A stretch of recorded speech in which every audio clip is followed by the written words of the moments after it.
നമ്മളൊക്കെ അയൽവക്കക്കാരായിട്ട് കഴിയാൻ തുടങ്ങിയിട്ട് വർഷം കുറെ ആയില്ലേ അണ്ണ? അടുത്ത വീട്ടുകാർ തമ്മില് ചില ബന്ധങ്ങളൊക്കെ ഉണ്ടാകുന്നത് നല്ലതല്ലേ? ഞാനും ഭവാനിയോട് ഈ കാര്യം പറയണമെന്ന് വിചാരിച്ചിട്ട് കുറെ നാളായി. വാസവണ്ണന്റെ മനസ്സിലുള്ളത് തുറന്നു പറയാൻ സമയം കാലം ഒക്കെ നോക്കേണ്ട കാര്യമുണ്ടോ? എന്നാലും അങ്ങനെ എടുപിടിയൊന്നും പാടില്ലല്ലോ. ഇത്തിരി സാവകാശത്തിൽ സമാധാനത്തോടു കൂടി ആയാലല്ലേ മനസ്സിനൊരു തൃപ്തി വരുള്ളൂ. ആ അതെ അതെ. ഭാസ്കരൻ അവിടെ ഇല്ലേ? ഓ, ആ മനുഷ്യനുള്ളതും ഇല്ലാത്തതും ഒക്കെ ഒരുപോലെയാ. അല്ലെങ്കിൽ ഈ ഗുസ്തിക്കാരന്മാരെ കൊണ്ട് ഒന്നിനും കൊള്ളില്ല. എന്തിനും ഒരു ചുറുചുറുക്കൊക്കെ വേണ്ടേ? നമ്മൾ തമ്മിൽ സംസാരിച്ച് ഉറപ്പിച്ചതിന് ശേഷം ആ മനുഷ്യനോട് ഞാൻ പറഞ്ഞോളാം. അല്ല, ഈ കാര്യമൊക്കെ ഭാസ്കരനാരോട് പറയണോ? ഷോ, പറഞ്ഞില്ലെങ്കിൽ എങ്ങനെയാ? അത് മോശമല്ലയോ? ആ മനുഷ്യന്റെ കൂടെ മോളല്ലയോ അമ്മണിക്കുട്ടി?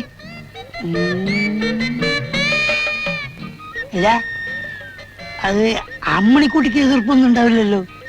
അല്ല, ഈ പ്രായത്തിന്റെ വ്യത്യാസേ. ഓ, അതൊന്നും സാരമില്ലെന്നേ. ഓ, എന്നാൽ പിന്നെ പ്രശ്നമില്ല. അല്ലെങ്കിൽ തന്നെ അമ്മണിക്കുട്ടിയേക്കാൾ 5-6 വയസ്സിന്റെ മൂപ്പല്ലേ കേശവൻകുട്ടിക്ക് കാണൂ. ഓ, കേശവൻകുട്ടിയുടെ കാര്യമായിരുന്നോ? അവര് തമ്മിലാണെങ്കിൽ അത്രേ കാണൂ.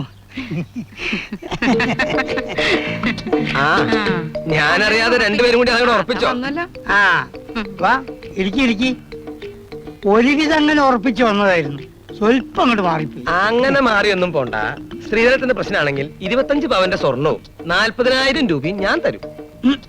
വാസുവിനറിയോ, 5 പൈസ സ്ത്രീധനം വാങ്ങാണ്ട ഞാൻ ഇവിടെ ഇറക്കി കൊണ്ടുവന്നു. ആ, വാസു എന്ത് പറയണു? എനിക്ക് പ്രത്യേകിച്ച് അഭിപ്രായങ്ങളൊന്നുമില്ല. പക്ഷെ പെണ്ണിനും ചെറുക്കിനും ഇഷ്ടമാണെങ്കിൽ നമുക്ക് നാളെ തന്നെ പൊരുത്ത് നോക്കി കളയാം. എന്താ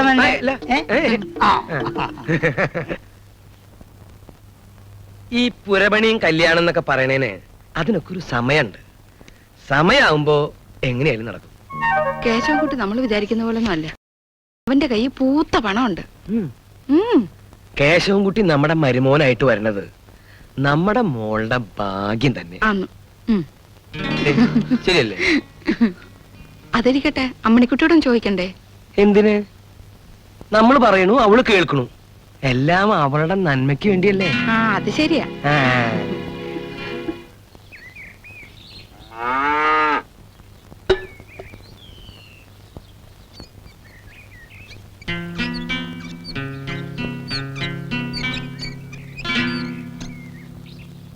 അമ്മേ, ഞാൻ കുളിക്കാൻ പോവാ.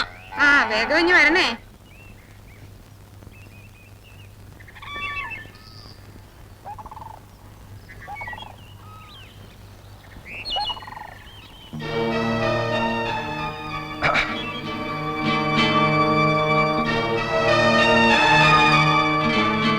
അമ്മനെക്കുട്ടി കുളിച്ചു കഴിഞ്ഞോ? ഇല്ല, ഒന്നുകൂടെ കുളിക്കാൻ പോവാ. ഇതെന്ത് സ്വഭാവ? എന്ത് ചോദിച്ചാലും തർക്കൂത്തരേ പറയും. അമ്മനെക്കുട്ടി ഒരു സോപ്പുണ്ടോ? എന്റെ സോപ്പ് വെള്ളത്തിൽ വീണു പോയി. മുങ്ങിത്തപ്പി എടുത്തോ.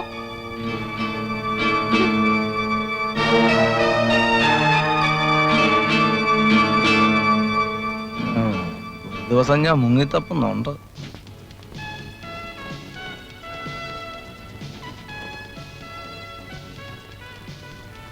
5 3 8 8 3 11 11 3. അയ്യോ, കണക്ക് തെറ്റി. ഈ പാട്ട് പെട്ടി തല്ലി പൊളിച്ചു കളയാൻ ഈ പഞ്ചായത്ത് ആരും ഇല്ലേ? അല്ല, ഭാസ്കരൻ മാവൻ എന്നെ അന്വേഷിച്ചു എന്നറിഞ്ഞു. ഉവ്വ്, അന്വേഷിച്ചു. ഞങ്ങളുടെ വീട്ടിലൊരു വിശേഷം ഉണ്ടാവുമ്പോ ആദ്യം അറിയിക്കേണ്ടത് അനന്തനെയല്ലേ? നീ ഞങ്ങളുടെ സ്വന്തം മോനെ പോലെയാ. അമ്മണിക്കുട്ടിയുടെ കാര്യം ഈ പറഞ്ഞു വരണേ. ജാതകങ്ങൾ വെച്ച് നോക്കിയപ്പോ കേശവൻകുട്ടിയായിട്ട് നല്ല പൊരുത്താ. അല്ല, അമ്മണിക്കുട്ടി അവൾ എന്ത് പറയാനാ? ആ, പിന്നൊരു കാര്യം, ഇക്കുറി തേങ്ങ ഇടുമ്പോ 10-300 നല്ല തേങ്ങ മാറ്റിയിട്ടേക്കണം. വേറൊന്നുകൊണ്ടല്ല, അടപ്രഥമനും പായസത്തിനൊക്കെ വേണ്ടേ?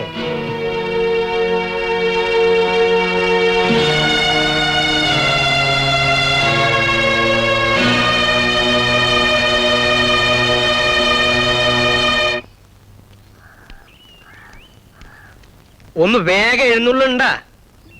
ഒരു പെണ്ണിനെ കെട്ടിച്ചു കൊടുക്കാനുള്ള പാടേ അമ്മാവനെ അറിയിക്കണം, അമ്മായിനെ അറിയിക്കണം, തെങ്ങേറ്റക്കാരൻ. മോളെ അമ്മണി, ഞങ്ങൾ വരാൻ ഒരുപക്ഷെ അല്പം താമസാലേ നീ ആ പൊന്നിയെ വിളിച്ച് കൂട്ടുകിടത്തണം കേട്ടോ. എന്താ ഈ സ്വകാര്യം പറയണേ? സ്വകാര്യമൊന്നും അല്ലെന്ന്, പൊന്നിയെ വിളിച്ച് കിടത്താൻ പറയായിരുന്നു. ആ പിന്നെ ഞാൻ പശുവിനെ അയച്ച് തൊഴുത്തി കെട്ടിക്കോളൂട്ടോ. വാ, ഇനിയിപ്പോ ഏത് ബസ് കിട്ടും? നിന്റെ അച്ഛന്റെ ബസ് കിട്ടും. ഒന്ന് ഒരുക്കി കൊണ്ടുവരാനുള്ള കഷ്ടപ്പാട് എനിക്കറിയുള്ളൂ. നമ്മൾ തമ്മിൽ ഇഷ്ടമാണെന്ന് അനന്തേട്ടൻ അച്ഛനെ കണ്ടു പറയണം. നീ കരയാതെ, നമുക്ക് എല്ലാറ്റിനും വഴിയുണ്ടാക്കും. അവര് തമ്മിൽ ആലോചിച്ചാലേ ഉള്ളൂ. ആ കേശവൻ കുട്ടിയെ കൊണ്ട് എന്നെ കെട്ടിക്കുമെന്ന് ഉറപ്പായാൽ ഞാൻ പിന്നെ ജീവിച്ചിരിക്കില്ല.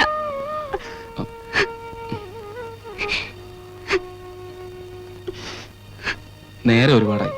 മാത്രമല്ല, നമ്മൾ രണ്ടാളും ഇവിടെ നിന്ന് ഇങ്ങനെ സംസാരിക്കുന്ന ആരും കാണണ്ട. അമ്മണിക്കുട്ടി വീട്ടിലേക്ക് പോയിക്കോളൂ. രാത്രി 11 മണിക്ക് നിന്റെ അച്ഛനും അമ്മയും ഉറങ്ങിയതിന് ശേഷം ഞാൻ വരും. കതകിന് 2 പ്രാവശ്യം മുട്ടും. അന്നേരം തുറക്കണം. ബാക്കി നമുക്ക് അവിടെ വെച്ച് തീരുമാനിക്കാം. എന്റെ ഉണ്ണിയാർച്ചയെ ഞാനല്ലാതെ വേറെ ആരും കെട്ടാൻ പോണില്ല. പോരെ? പോ.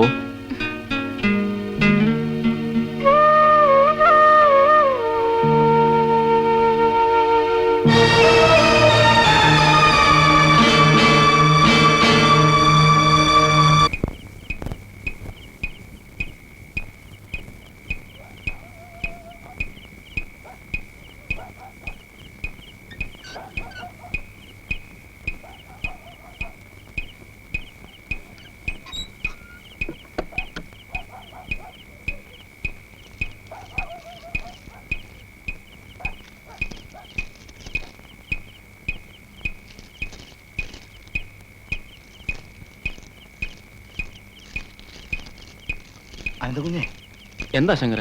നമ്മുടെ കൃഷ്ണന്റെ വിഷം തേണ്ടി. എപ്പോ? 1 മണിക്കൂറാണ്. വൈദ്യരെ വീട്ടിൽ എത്തിച്ചിട്ടാ ഞങ്ങൾ വരുന്നത്. വാ പോവാം.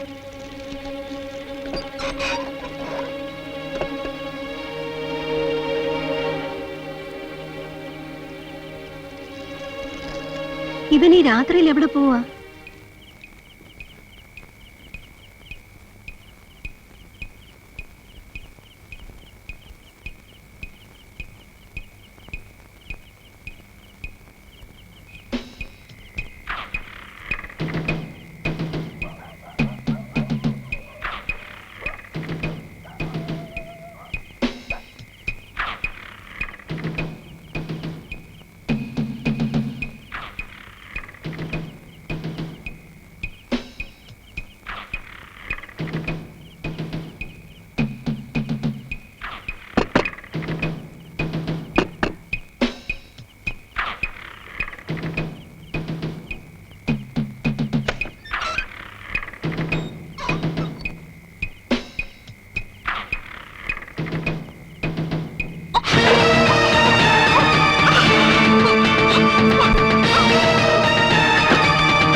ഇപ്പൊ തലേ കയറും വൈദ്യരെ.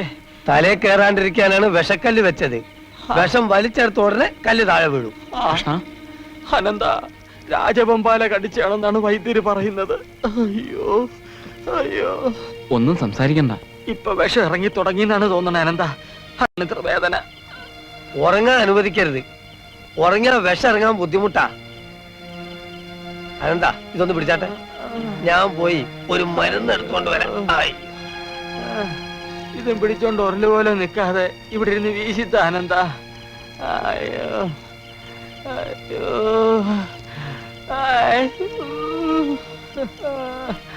അയ്യോ, എനിക്ക് സഹിക്കാൻ വയ്യ.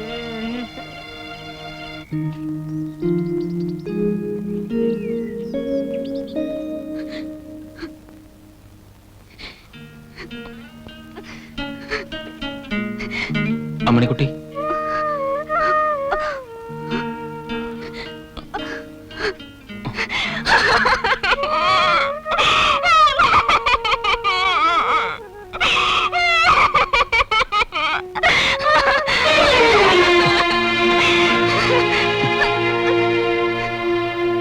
കൃഷ്ണ കൃഷ്ണനെ കടിച്ചത് പാമ്പായിരിക്കില്ല, നീർക്കോലി ആയിരിക്കും. ശരിയാ, അതാ ഇന്ന് രാവിലെ കൃഷ്ണൻ ചേട്ടൻ വൈദ്യടുത്തൊന്ന് പോകുന്നത്.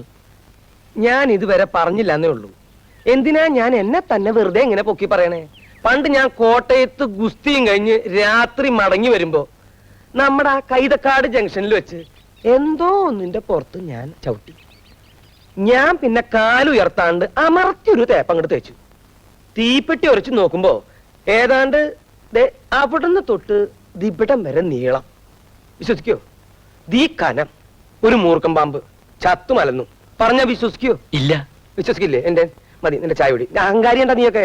നിന്നൊക്കെ എനിക്ക് വാസു ചേട്ടൻ ഉണ്ടായിരുന്നെങ്കിൽ ഇപ്പോ അറബി പാമ്പായിട്ട് കഥ കൂടി കേൾക്കാമായിരുന്നു. ഇതൊക്കെ തിന്നാൻ നിന്റെ ഒരു റൊക്കം കാശില്ല. അപ്പൊ അത്യാവശ്യം ഞാൻ പറഞ്ഞത് കേൾക്കേണ്ടി വരും.